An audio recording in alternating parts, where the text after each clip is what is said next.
I learned from the very early stages of YouTube when I was shooting for other people was that you have to create something that you truly love, because let's say it blows up, that's the one thing that you have to keep doing. What you're doing now might not work in a week or a month or a year.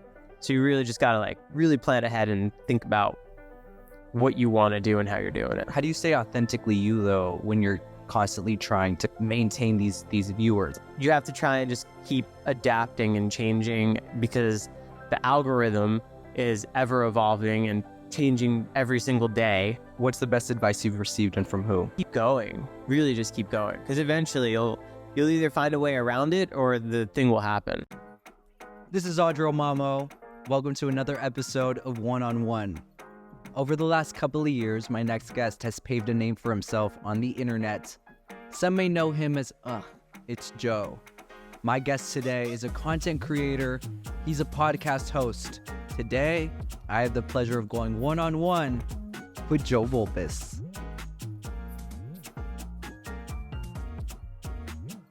This is Andro Mammo, and I am so happy to be going one-on-one with Joe Vulpis. Number one, baby. Hell yeah. Number three guest, but number one in our hearts. Oh, I love that. Joe, how are you? Lovely. I never do podcasts. I really appreciate your time and you driving out to my house and doing this with me. Do you, in the past 6 months, since I started doing mine again, I haven't done any.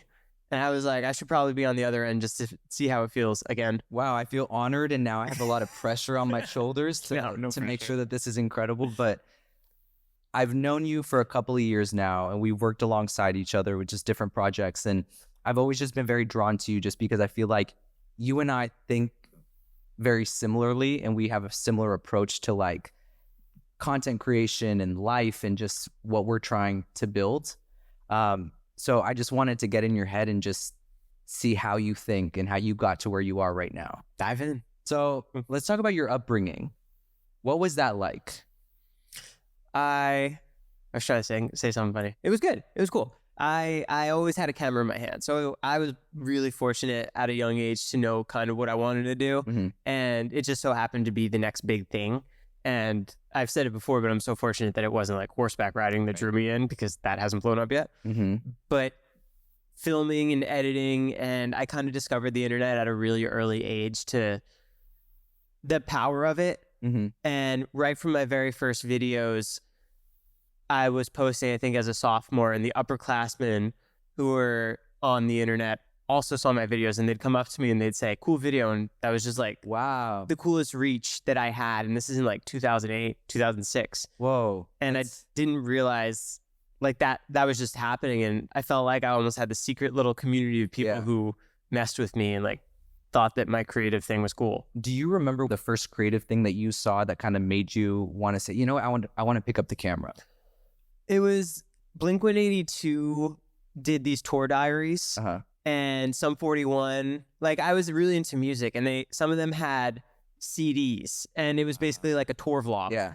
And it was so poorly edited together, but it was 30 seconds of a moment, and it came together, and you really got to see these people's personalities outside of the music. Mm-hmm. And I thought that was the coolest thing. And I would buy CDs specifically for that enhanced CD. Wow. Because it came with that bonus CD.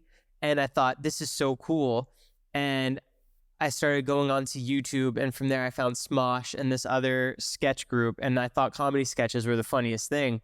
And it kind of drew me into, this is something that I wanted to do, because I never liked the school activities. I didn't I wanted to get out of there as quickly as I can, but I loved hanging out with my friends and doing fun stuff outside of that. And I never really drank or smoked, but that was my outlet to pass Friday nights. Was your family supportive about you wanted to pursue this?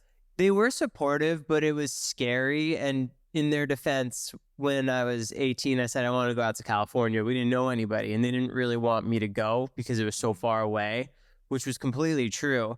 And it was so new that my dad told me to go to New York. I can do the same thing in New York, which for me, you couldn't really do it based on what I saw and what I wanted to do. Mm-hmm.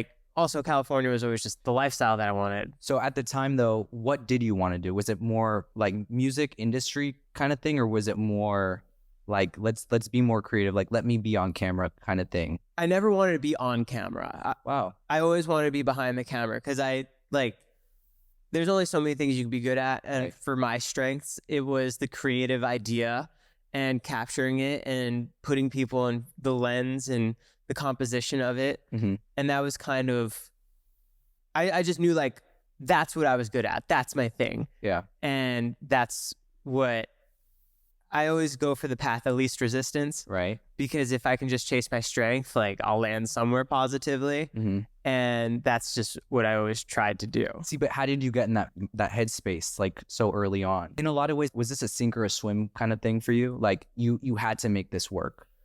I didn't have to make it work, but I think because I'd film videos with my friends, and when I'd hand them the camera, it's like my head is chopped off and they're not filming the frame at all.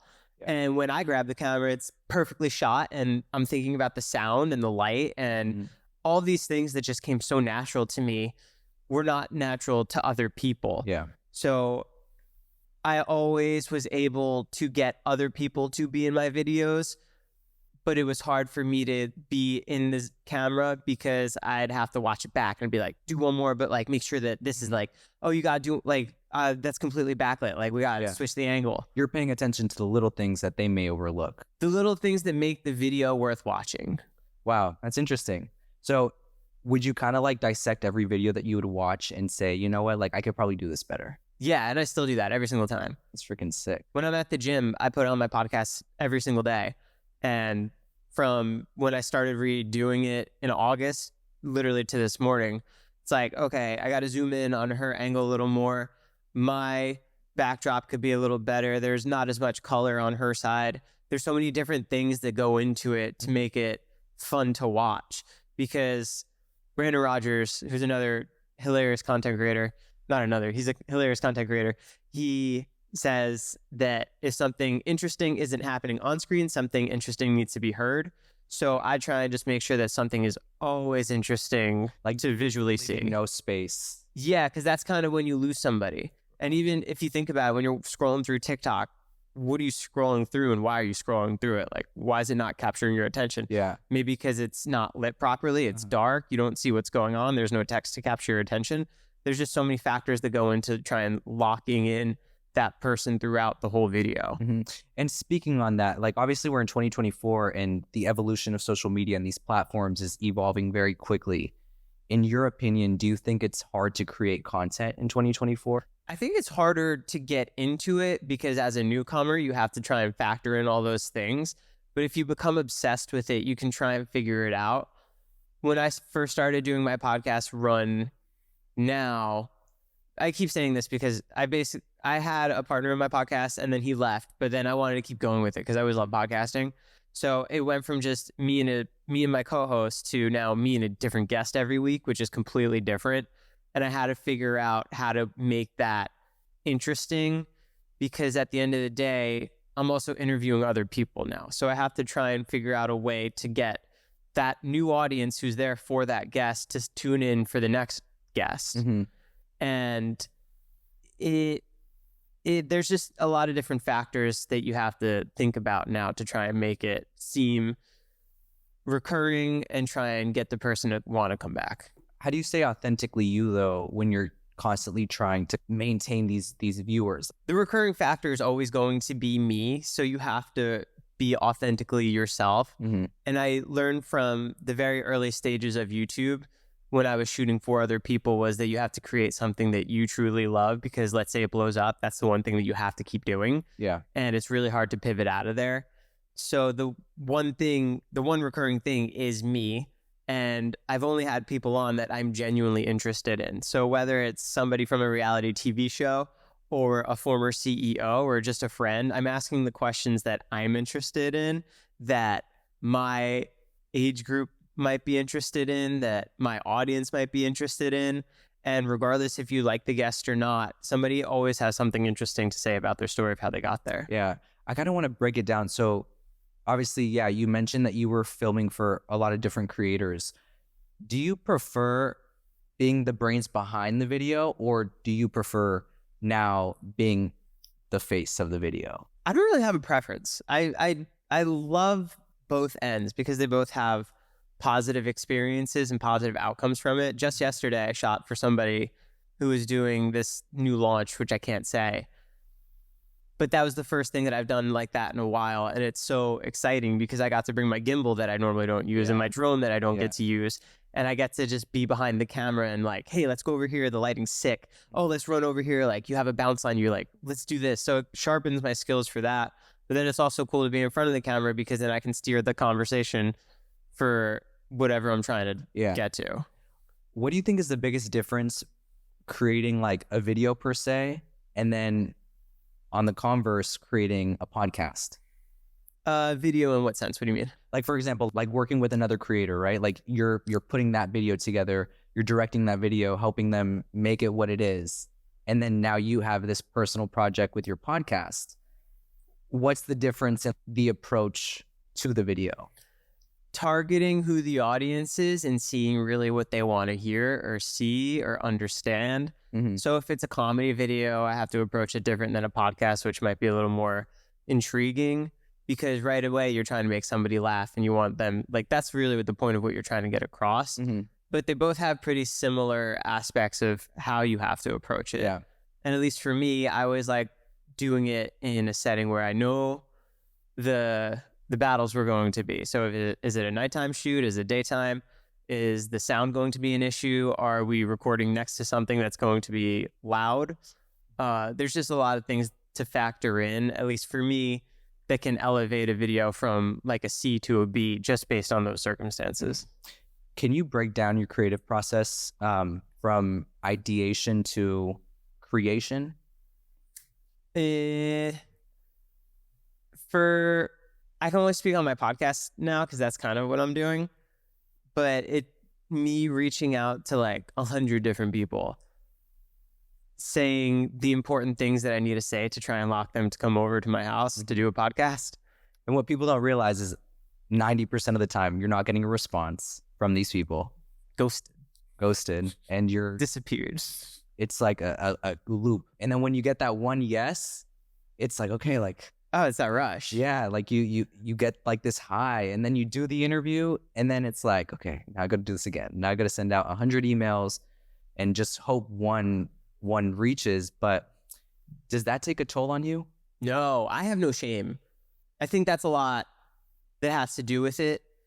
Is a lot of people are afraid to put themselves out there or they're like, no, that's weird. But it's not really weird because if it was weird, nobody would have came over in the past because of course it's weird. I don't know anybody. Yeah. So like to a normal person is like, yeah, but also I'm offering something and I'm trying to help them promote something or grow something.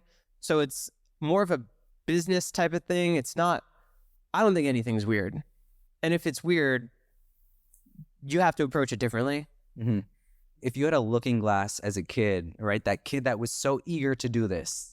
I'm still eager to do this. I've never had 1 million subscribers on a platform, and I've wanted it since I was 16. I'm 34 now, and I'm gonna get it one day. You're not too far. I'm not too far, but they're talking about banning TikTok, which kind of screws me. As a creator that's very prominent on TikTok, when you hear news like that, what's going through your mind? Oh, it sucks, but I mean, what am I gonna do?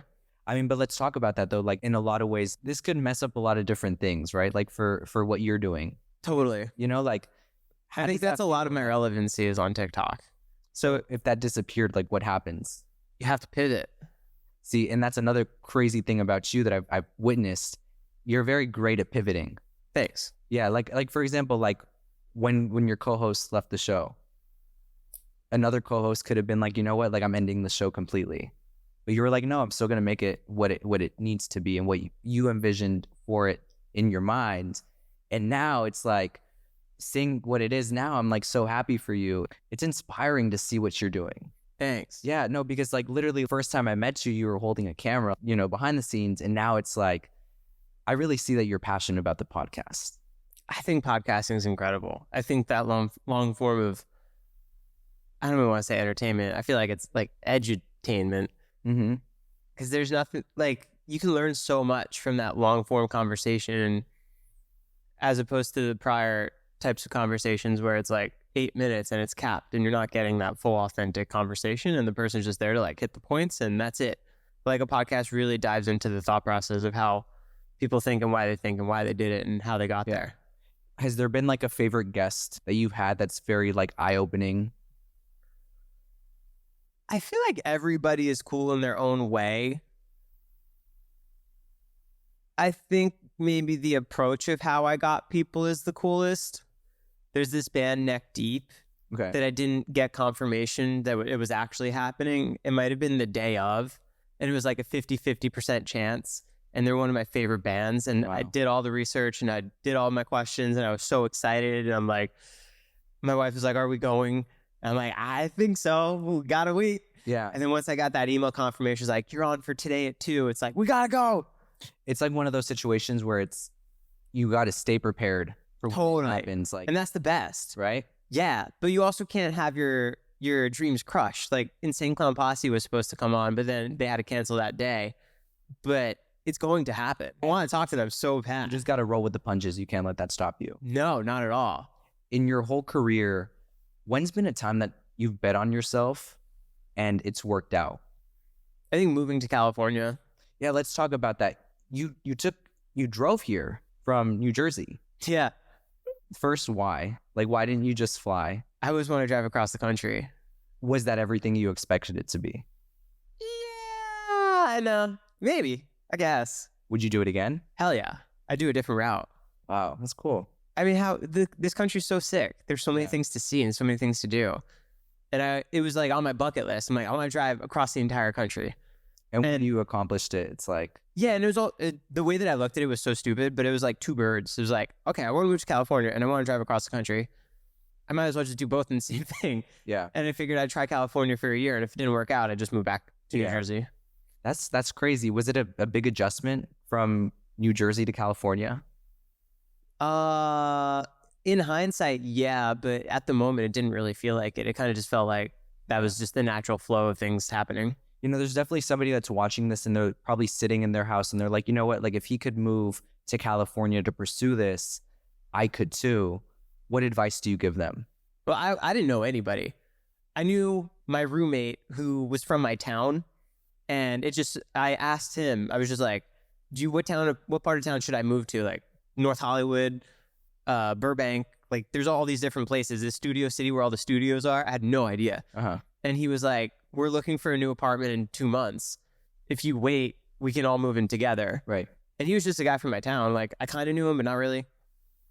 And I figured, okay, like it's probably better for me to go in with people that can like see the apartment. Rather than me just sign a lease and not see anything. So they went out, they saw it, they sent me the video. I'm like, cool. How much is it? They told me.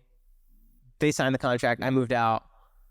And I didn't know anybody work-wise. But as soon as like I moved, I updated my Facebook status. Like, hey guys, like I'm out to California. If you know anybody, please send me their names so I can like see about work. And then one by one, just people would come through, and if you do a good job,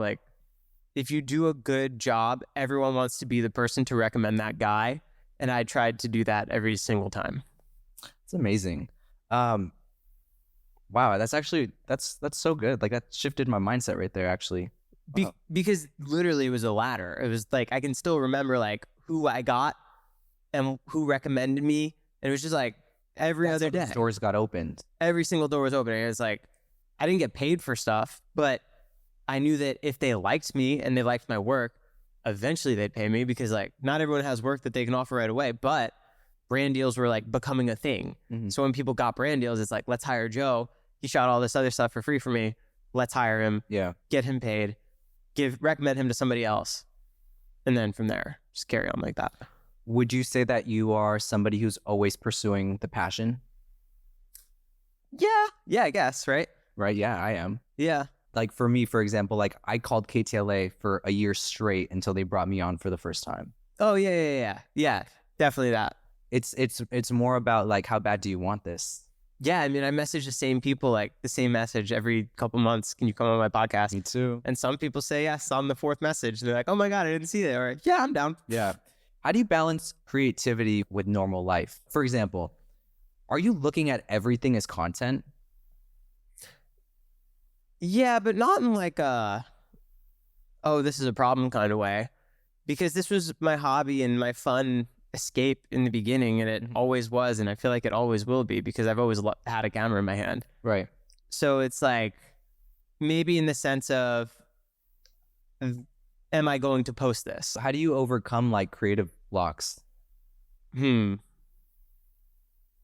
don't know. I don't really get those. No, you don't. Not really. Maybe like take like a day off.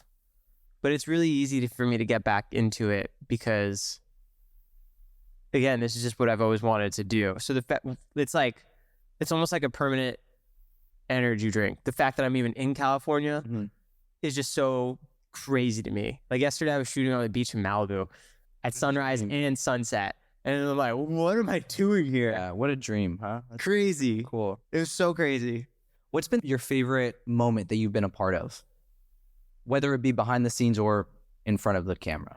I shot a whole series with Brandon Rogers. That was really, really cool for me. Because that was one of the biggest things that I did that wasn't for me. And it was 7 episodes. We probably did it over like 6 months or 7 months.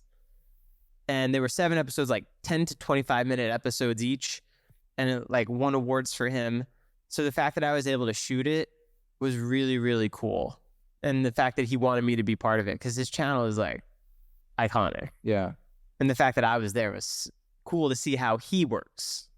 Yeah, it's like you're getting in his mind, seeing how he works and how he approaches his own content. Yeah. And for him, like, he values my opinion too. So I felt like I was really part of it, which is awesome. And it was like, he's like, I think we should do this. What do you like? We worked so fast together, and I really respected that. The fact of someone who can do it so quickly, just like me. It's like, he's like, I think we should do it there. I'm like, over there. He's like, oh, well, what about there? I'm like, oh my God, that's even better. And then we like come together and created this like really cool thing. But seeing how his brain really operates was just so cool. Being a content creator, you're putting yourself out there. And unfortunately, like sometimes people have opinions that might not be the best, and it could be negative. How do you deal with the negative comments, whether it be about your videos or about you? From people that don't know you? I started to look at it more of like someone who leaves a negative comment kind of just like types it and then scrolls up to the next video. Yeah. And like that comment sits there for you for hours and hours and hours. So, and when you open up the app, it's just sitting there. Yeah. So you kind of have to realize not to take it too personally. What's the best advice you've received, and from who? In general? Yeah. Best advice. I don't know if it's the best, but this PR company came over with a podcast guest, and he said just the kindest things of like, just keep going, like don't stop. Like what you're doing here is really, really incredible. And that was just like, he like really pulled me aside and like looked me in the eye, and it was a moment. I was just like, whoa. Like the fact that he said that was really big for me, because the people that he represented were like really big names. Yeah, it makes you feel like you're doing something right. But number two, you feel seen for what you're doing. For example, this show, if I'm being absolutely honest, it's been very hard at the beginning, just because it's like you said, like you're reaching out to these people, they're ghosting you, you're not hearing back. And it's like, you feel like you're sending out hundreds of emails, and then you're like, okay, but what do I do now? Like the show has to work. In my head, I'm not going to let it fail, but it takes a toll on you, because it's like, you start to second guess yourself, and it just creates a lot of conflict. When you're faced with certain adversities like this, in your head, like what's the most important thing for you? Just keep going. Really just keep going. Because eventually you'll either find a way around it or the thing will happen. Yeah, keep going. That's so important. When's the time that you kept on going when you thought you weren't going to keep on going? I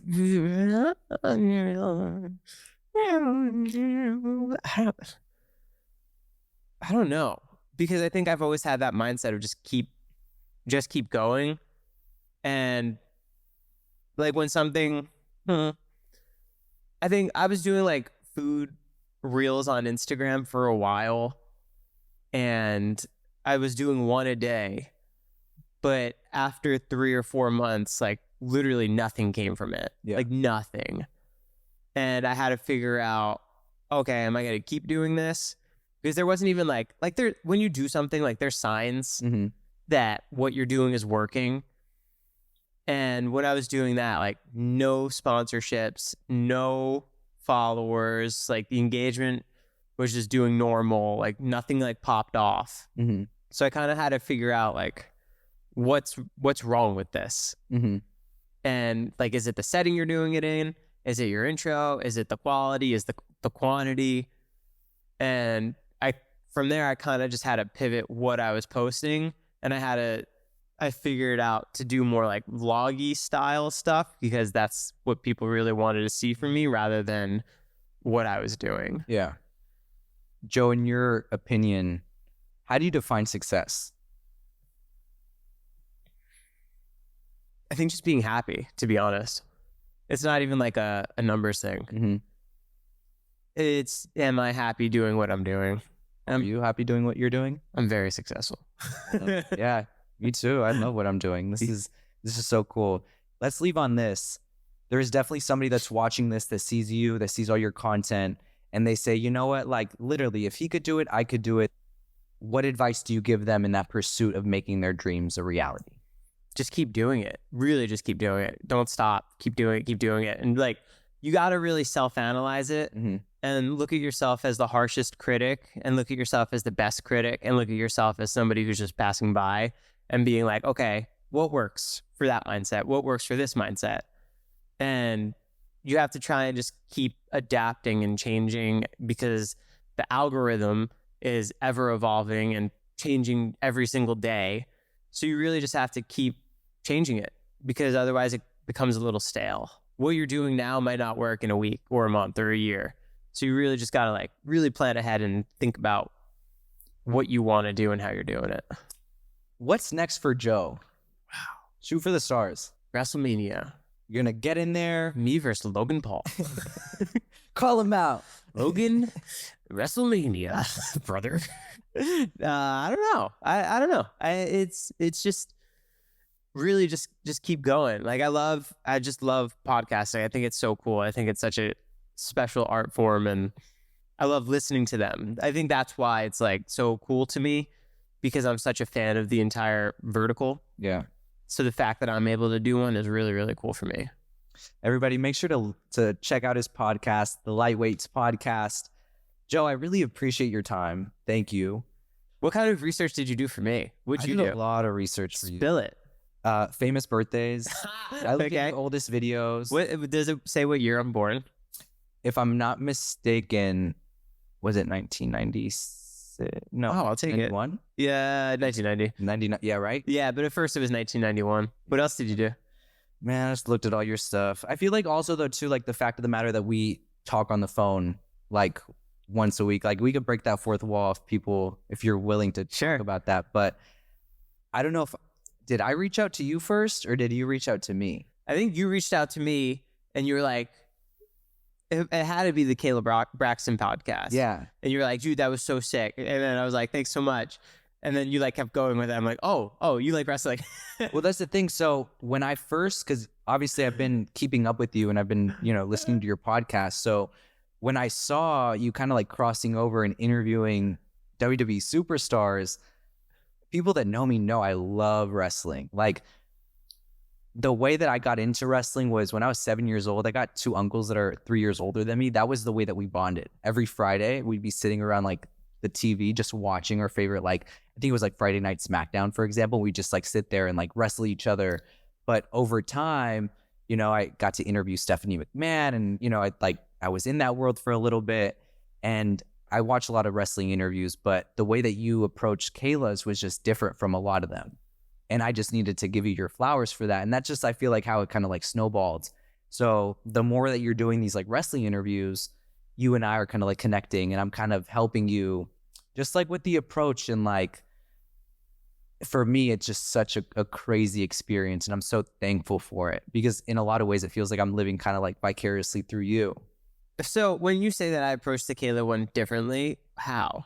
So the wrestling world is very like hardcore, meaning like dedicated. If there's a wrestling interview, wrestling fans are expecting you to like ask them all about like the wrestling, like what's it like backstage? Tell us about working with this person. But what I feel like a lot of people overlook is that they're actually just normal people too. Like, yeah, they're superstars and yeah, they're like these larger than life personalities, but at the end of the day, they're still like you and I. Like they're still in the airport. They're still, you know, like they're probably binging their favorite shows on the airplane. Like it's things like that where that's what I kind of want to know about like them, is how they just like what the normal person's like. And that's what you tap into. Like with Maxine, like Kathy, all of these people that you've sat down with, Natty, like you've really highlighted them in such a great way, in a different way compared to all these other wrestling journalists. And I applaud you because it's, for one, it's inspiring, but number two, it's just like, I know a lot of these superstars, they want to be talked to like normal people. They're not just this like one-dimensional character. It's like there's so much more to them, and you're giving them, like you're giving that to them, and it's a refreshing thing. So you as a wrestling fan, what more do you want to hear when someone's interviewing a wrestler? I think it's just more about obviously like meshing the lines of like reality and storyline, for example, but also just like breaking that fourth wall, pulling the curtain back. Like, what's it really like when you're standing in a ring at WrestleMania in front of 70,000 people? Okay. Like, are you nervous? Is like, do you have chills? Are you like for example, like before this interview, I was nervous. Like, even though I know you, I'm still nervous. Like, are they nervous at WrestleMania? Like, those are the questions that I'm really trying to like, because in a lot of ways you're getting into their head. Right. Like at WrestleMania, you're looking around, because I was at WrestleMania 39 in LA. That's like 75,000 people 2 nights. That's insane. You're normally wrestling in front of like 15,000 people, and now you're wrestling in front of 75,000 people. That's an adjustment. A lot of people don't realize that. Like that's like an untapped thing. And it's like you're really getting in their head and really like you're presenting them as a WWE superstar, but also as a normal person. And that's where I think it's working. I love that. I'm telling you, like, it's refreshing.